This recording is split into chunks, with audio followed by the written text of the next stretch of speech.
Hello, everybody, and welcome to today's webinar, Why Scientists Earn the Reputation for Being Boring and How to Change It. This webinar is put on as part of our Faculty of Science Communicator in Residence webinar series with Dr. Anne Moser. And we're pleased to see a lot of colleagues from across science today, but also other faculties at the University of Calgary and beyond. Because, of course, while this is about science, science isn't just limited to people with scientist in their title. All kinds of people do important science work, and we're excited to be able to talk a little bit about that here today. So with that being said, we'll hand it over to Anne Moser for how scientists earn the reputation for being boring and how to change it. Thank you, Owen. Earlier in my career, I was a communications director and I was responsible for organizing a lot of funding announcements. And I remember at one of these events, I was standing at the back of the room and I thought, when did we tacitly agree to bore each other? I mean, I get it. It probably felt safer to say predictable things and to be boring, but it isn't. Because in this day and age, if you're not holding the money, you don't have an audience if you're boring. So you can tell from the talk title that I put a lot of pressure on myself not to be boring today. And the way I'm going to do that is by focusing on you. And Eureka, I have just shared with you, before we've even gotten started, the number one, the one and only since the beginning of time thing that you need to do to engage audiences, and that is to think about their motivation. So I'm going to share my slides to a few slides to keep you engaged. Because I'm thinking about you. I'm thinking about, by virtue of you being here, I know you're interested in communicating science. I know you want to do it well. What I don't know is where you stand on this topic, the perception that scientists are boring. This is the title of an article I found online, so you can tell it's in the zeitgeist. But is it legitimately earned? I mean, the picture illustrating this talk title was about nucleuses and food vacuoles. I find this to be a very interesting image. Are we as scientists so disconnected from what counts as boring that we can't even see it? We need to unpack it. So over the next 30 minutes or so, we're going to do this. Is it science that's seen as boring? Is it scientists? Or is it science talks? Then we're going to see if it's a tough nut to crack. And we'll end with some really hopefully inspiring examples. And I want to make one thing clear right off the hop. The idea that somebody is boring can have a real sting to it. So I'm not talking about individuals here. I'm talking about the reputation of scientists in general. And there's one other perception right off the hop that I want to clarify, and that is we're not talking about science. Science has repetitive, if not boring aspects, and thank goodness for graduate students. Nobody wants to tamper with the plodding and dynamic stages of producing high quality outcomes from science. That's completely different from talking about science. So let's start with this. Is science seen as boring? No, not at all. In fact, from climate change to the planet, vaccines, the food we eat, space, people are really interested in science. 88% of US adults agree with this statement. Scientific research that advances the frontiers of knowledge is necessary and deserves support. Now, this is 2022. It's a different world. But generally, these stats have been very consistent over the past 40 years. And when I say these stats, all the stats I'm sharing in this presentation come from the National Science Foundation indicators. They do them every couple of years. And from the Pew Research Organization, which is a big fact tank in the US. So adults support science. They think about it. I mean, check this out.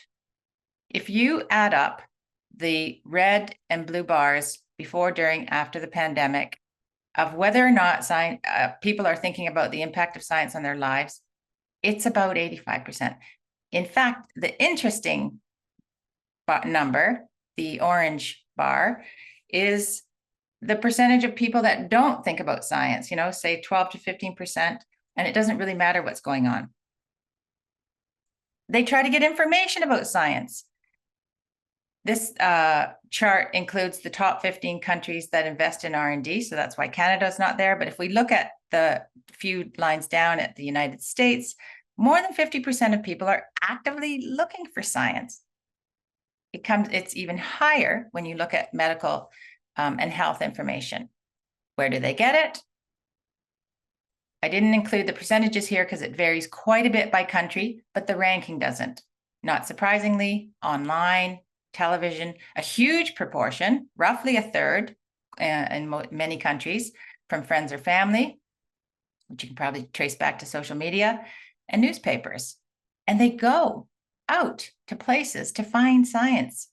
Zoos and aquariums, museums, science centers. 10% say they regularly attend science talks. These are American numbers here. That's millions and millions of people. So they're interested and they believe you. The trust in the scientific community is almost as high as the military overall. These are international rankings. And in many countries, especially in Europe, that confidence in the scientific community is the highest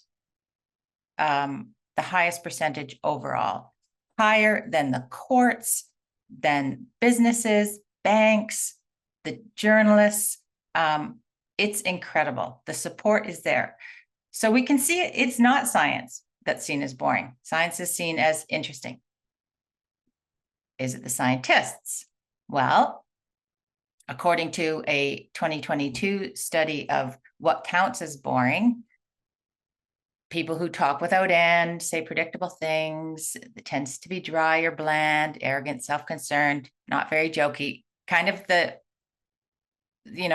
perception of a personality that traps you at a party in the corner, and doesn't really ask you anything about yourself. So are scientists these people? Well, I mean, I know lots of scientists, and I would say just anecdotally, no, not at all. And in fact, that's right. They are not at all. Here is a ranking of the occupations, the stereotypical occupations of boring people. And unfortunately, for the data analysts, accountants, and people working in tax and insurance, this is ranked by most boring to least boring. Scientists are way down the list. In fact, get this. They're almost as exciting as actual paid entertainers and performers. So it is definitely not that scientists are seen as boring. Could it be science talks? Is this the culprit? Well, the expectations for a science talk, if you've ever been asked to give one, generally, you're asked to talk about yourself and your work, focus on the area in which you are an authority. And I know scientists are uncomfortable going outside of their lane.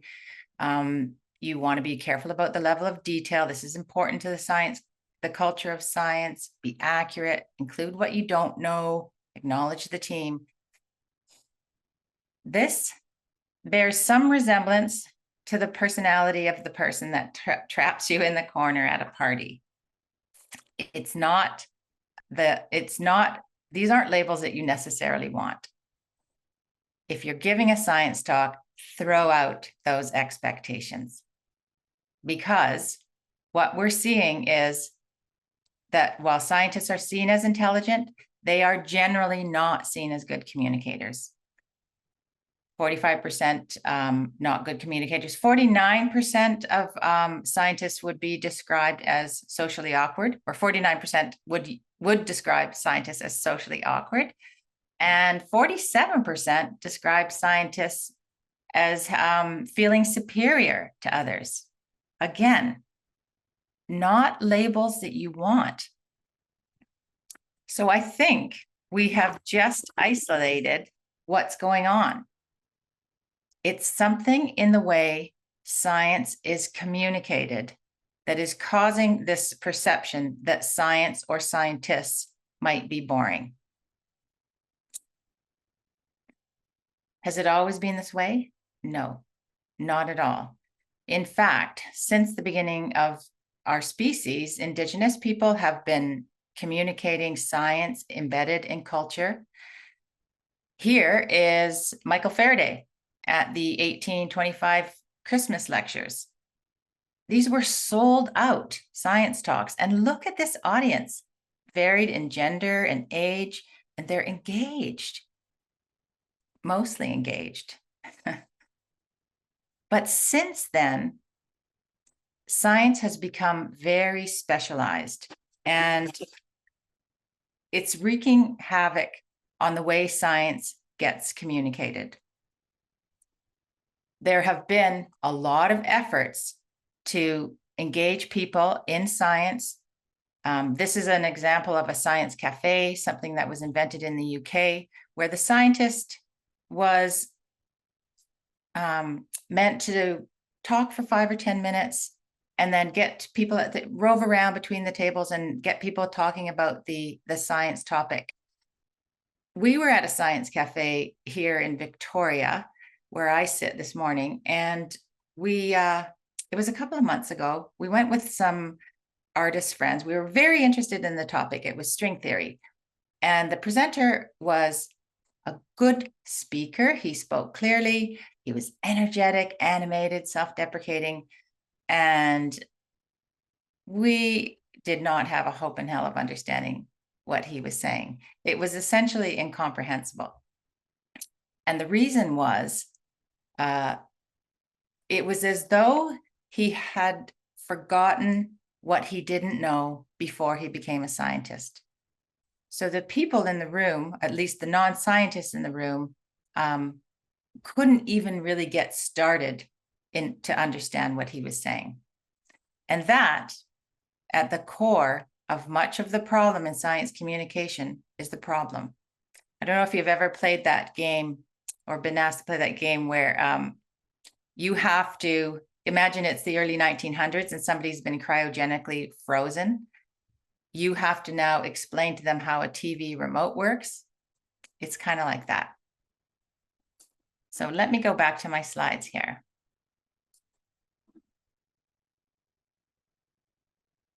Science communication is in a crisis, and it has been mounting for quite a number of years. And at the core of it is finding this common ground. I suspect one of the reasons is a big mismatch between the way scientists communicate and the way lay audiences want to hear things or understand things. And behind it all, there's a structural issue. And because it's structural, it's easy to change. So check this out. As scientists, you are taught to communicate by providing background first, then supporting details, finally culminating in the results. If you don't do this, fellow scientists tend to not respect you leaping ahead. Now, journalists, on the other hand, are doing the exact opposite, starting with the result, followed by so what, and then supporting info. Journalists are professional communicators, so they know a thing or two about what audiences need. And this inversion is exactly the switch that needs to be flipped in science when scientists are talking to lay audiences, if you don't want to get the reputation of being boring. So it's actually easier than you think to change. And this is a very big statement that I'm going to share, secret sauce that will change your life. But there are things that you can be doing right away that will change the way you communicate your research, and that will change hopefully your life in some way.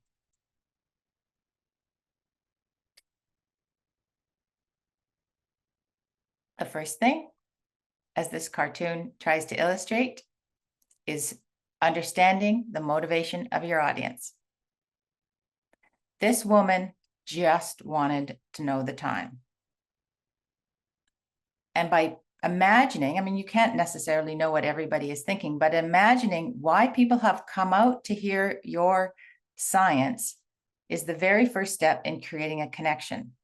And that connection is your job number one. Before saying anything at all about the science, you need to create a channel for it. You need to be able to connect. So here are a few really low-hanging fruit things that you can do to create that connection. And then we'll branch off into a little more substantive things that you can change, but all again related to structure. To create, many of you will be given a podium. Step out from behind it. The podium is a physical barrier, and it also encourages you to read your slides. Look, you can see the people in the background. They're not even looking at the presenter. Slides are a problem for scientists, and not this kind of slide. They read them as speaking notes. They physically, literally turn their backs on the audience instead of connecting with them. They use slides like this, crammed with information. Right now, you're trying to read this. I'm also talking. This is called cross-scripting. We are not connected.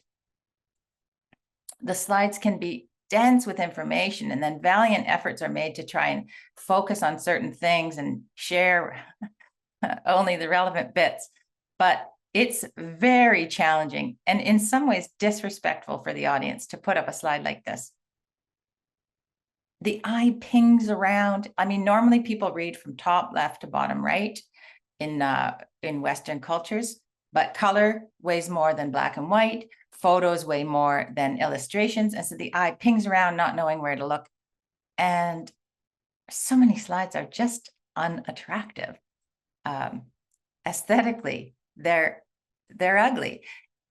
I know this seems trivial, but it actually matters because all of your experiences, people are coming to your science talk as full, people with sight, smell, hearing, emotions. They already think things about your science. They're whole people coming to encounter your talk, and you need to think about all these subtle ways that you are connecting and relating to them.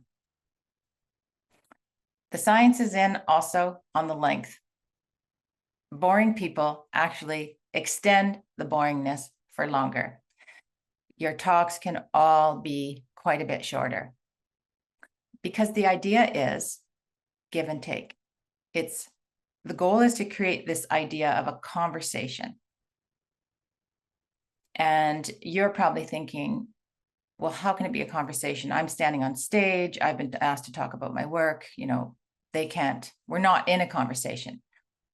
But Jay Ingram, who was host of a television show and before that a radio show for decades, had said, even when you're broadcasting to hundreds of thousands of people, you're still trying to create this feeling of a conversation.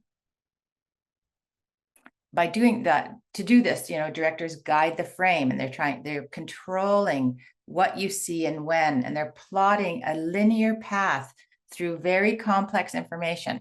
That's the goal. Science is complex, but the communication goal is to create a linear story through it. And you do that by releasing information only when the audience is ready for it. So you're sort of staying one step ahead of them. Instead of this mass of information, you're trying to leave things out so that the audience can see the gem or the artwork or something intriguing inside.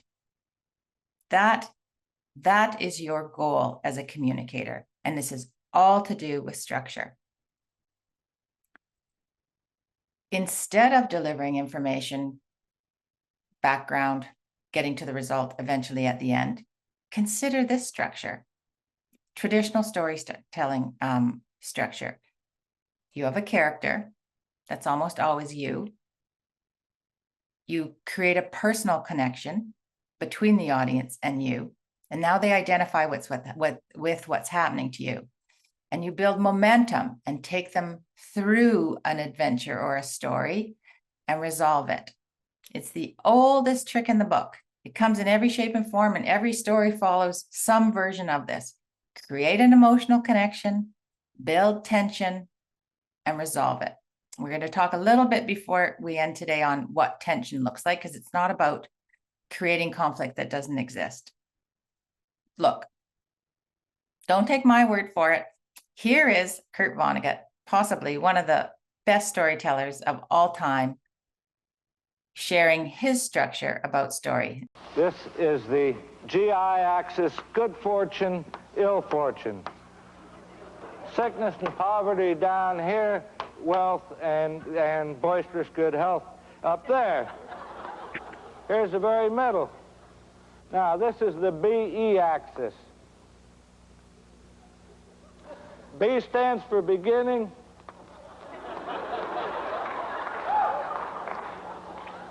E stands for electricity.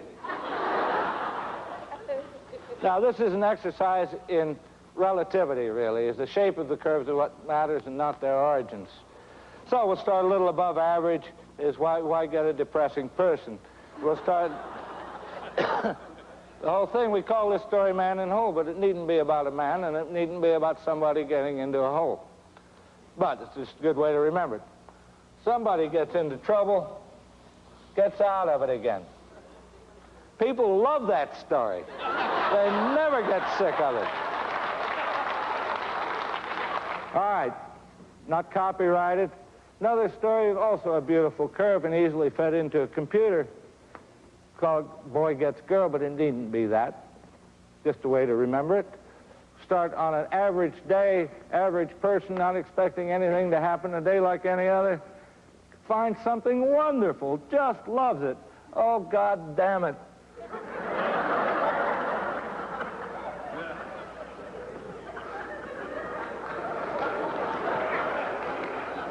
Got it back again. People like that. Now, these are beautiful curves, and this gets a little complicated. Computers can now play chess, so I don't know why they can't digest this very difficult curve I'm going to draw for you now. And it so happens that this is the most popular story in our civilization, Western civilization. As we love to hear this story, every time it's retold, somebody makes another $1 million. You're welcome to do it. Now, surprisingly enough, I've said it's depressing. You know, people don't like stories about below average days and people. But we're going to start way down here. Worse than that, who is so low? It's a little girl. What's happened? Her mother has died. Her father has remarried a vile-tempered, ugly woman with two nasty daughters, big daughters. You've heard it. See? Anyway, there's a party at the palace that night. She can't go.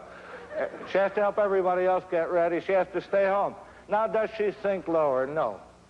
She's a staunch little girl, and she has had the maximum whack from fate, which is the loss of her mother. She can't go any lower than that. Okay, so the fairy godmother comes. Gives her shoes, gives her stocking, gives her mascara.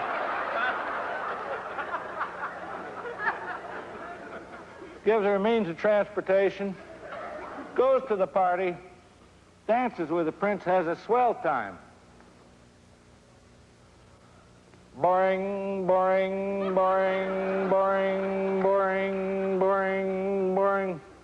Now, there's a slight inclination to that line as I've drawn it because it takes perhaps 20 seconds, 30 seconds for a grandfather clock to strike 12. Does she wind up at the same level? Of course not. She will remember that dance for the rest of her life. Now, she poops along on this level till the prince comes, the shoe fits. She achieves off-scale happiness.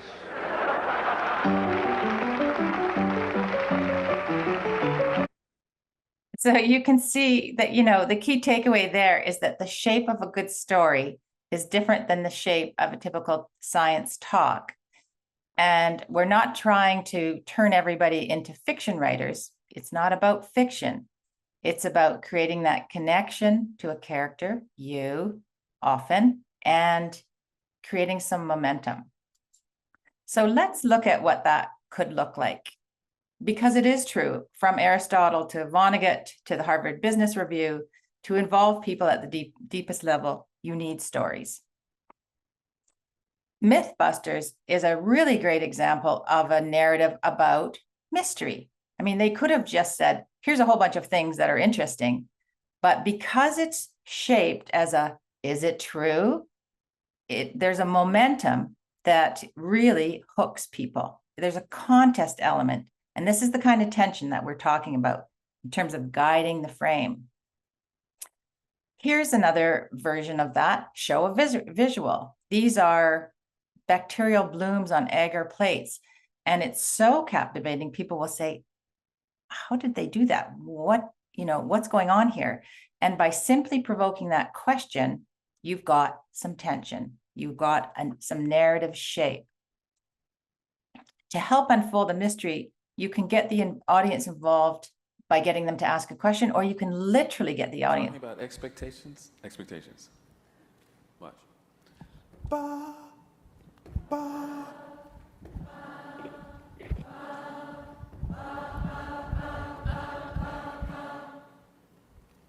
Ba, ba, ba, ba, ba, ba.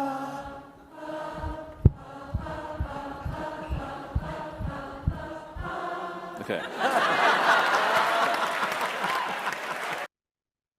You want to keep people on their toes. A big culprit in poor storytelling is being predictable and superficial. So anything you can do to keep the audience on their toes will keep them listening to you.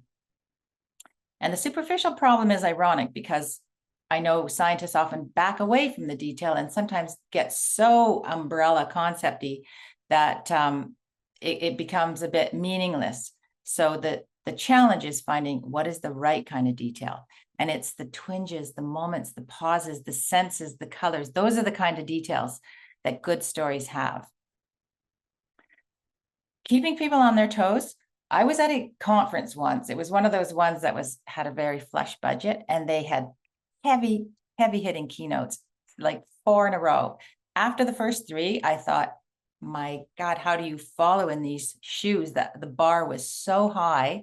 And the 4th speaker, instead of competing, just sort of changed the game. And she got all of us to stand up, hold hands with the people on either side of us, and she got us to play a 1,000-person multiplayer thumb war. Her talk was about video gaming. And it was brilliant because she changed the pace. It was awkward, and as a result, it was absolutely memorable and powerful. You can do that. You can, get people to stand up or, heaven forbid, lie down. Okay, right now, close your eyes. And I want you to think about where the pressure of the chair is touching your butt and your back. Or if you're standing, focus your attention to where the floor is exerting pressure on the bottom of your feet. It's as simple as that. You can open your eyes. Just guiding the frame. Easy things that you can do to sort of change the pace for your talks. And you can be funny. You can be sure that an astronaut like Chris Hadfield knows that he has a serious job, and he knows when to be serious. But he also knows when to play the guitar and when to take things a little more lightly. So to wrap up, it is fair that science is the greatest adventure story on Earth. You are sitting on the raw material like no other. You have access to field work, to data, to the very, very small, through your tools, through the very, very large. These are all frontiers that other people don't have access to, and you do. So in the hands of a good storyteller, science can be the greatest adventure story on Earth. And to wrap up, I want to acknowledge that storytelling is not easy. It's a tough nut to crack. And I hope that you could see that the narrative structure I used in this talk was a mystery. Why is this a tough nut to crack? And like these cashews, I hope the nut is now out in the open for you. So the things that I hope that you can chew on over the next while is think about connecting personally. How can you build momentum into your talk? And what kind of color can you add? Senses, details, and surprises. I hope you've enjoyed this story and will live happily ever after. Thank you so much, Marianne. That was fantastic. We have time for one or two questions here. Feel free to type any questions that you may have into the Q&A chat section. And we've already had one come through there. Marianne, would you like me to read that to you, or have you got it in front of you right there? Yeah, I can see it here. How are these stereotypes built and influenced by television movie? Oh, hugely. Yes, absolutely, hugely. And there is quite a bit of data also suggesting that the stereotype of science as boring is actually embedded in a fear that science is hard. So it's not a clear-cut situation, absolutely. And the same goes for writing, building some tension, parceling things out, flipping the order in which you would normally present. And yeah, I mean, podcasts, so many podcasts are shaped as mysteries. So much social media is shaped around character. It's personality driven. So yeah, there's a ton of opportunity. And it really just takes, noodling through what's the strategy and what are the platforms. I see another question here. The pervasive one is, yeah, scientists, you forget what you didn't know before your 13 or 15 years of training. And it takes a team. You do need to have somebody help you figure out where you've just gone off course. What is that common ground? And I can help you with that. Yeah, students will tell you too. They always say, imagine you're talking to your grandmother or your 5-year-old. And I think that the idea is, be respectful. The people are smart enough to figure out what you're doing. They just haven't been trained in it. I see some other questions coming up, and if we have time, I'll try to tackle them one by one. Language barriers, someone asked a question about this. So much is visual, and I didn't really talk about this. It's a whole other thing that we can get into. You don't really need word language. And in fact, it's smart to think about what you can do with visuals, because for accessibility purposes, there's just a lot of untapped terrain. Yeah. Someone asked about whether or not when you come out from behind a podium, what if you're not comfortable? Well, yeah, I mean, this is what the training could be for. If you want to connect, and you really do need a podium, you need to sort of overcompensate. People who work in television will tell you this, that the camera steals at least 10% of your body's energy. So you have to be so energetic that if you were behaving that way face to face, people would think you were like over the top. But so you'd have to compensate for standing behind a podium by coming out from behind it maybe just once or twice. We had one of your colleagues join us for a workshop. She was one of the star actors on Degrassi, Rebecca Haynes-Saw. She's over in the Faculty of Medicine, I believe. And she said she has learned through her training as an actor how powerful it is just to walk into the audience. It's just changing the pace, keep people on their toes. I see a question about creativity. Creativity is everything. That's also part of keeping people on their toes.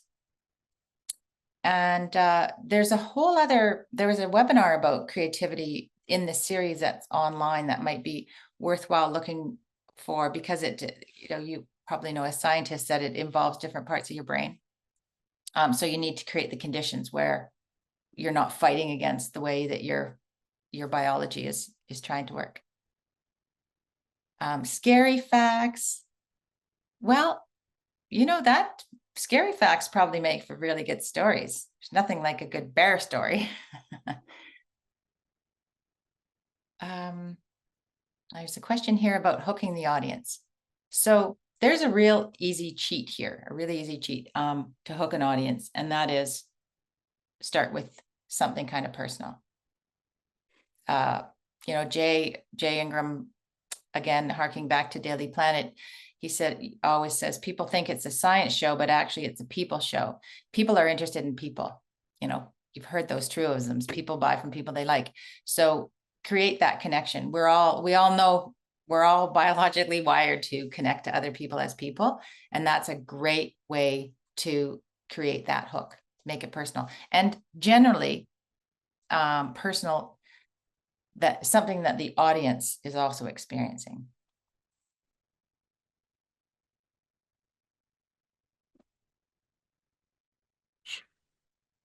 Marianne, thank you so much. This brings us to just about the end of the time that we have here for questions for today, but certainly not the end of our ability to connect with Marianne for any additional questions that we might have. You can learn more at the Science Communicator in Residence website, which is shared in the chat here. And we encourage you to swing by there to check out articles that Marianne's written as part of this program, previous webinars that we recorded, and of course, upcoming events where our next webinar in this series will be announced. So Marianne, a huge thanks for joining us here today. Thanks everyone for taking some time to call in. Always a pleasure to have you with us, and we'll look forward to the next one.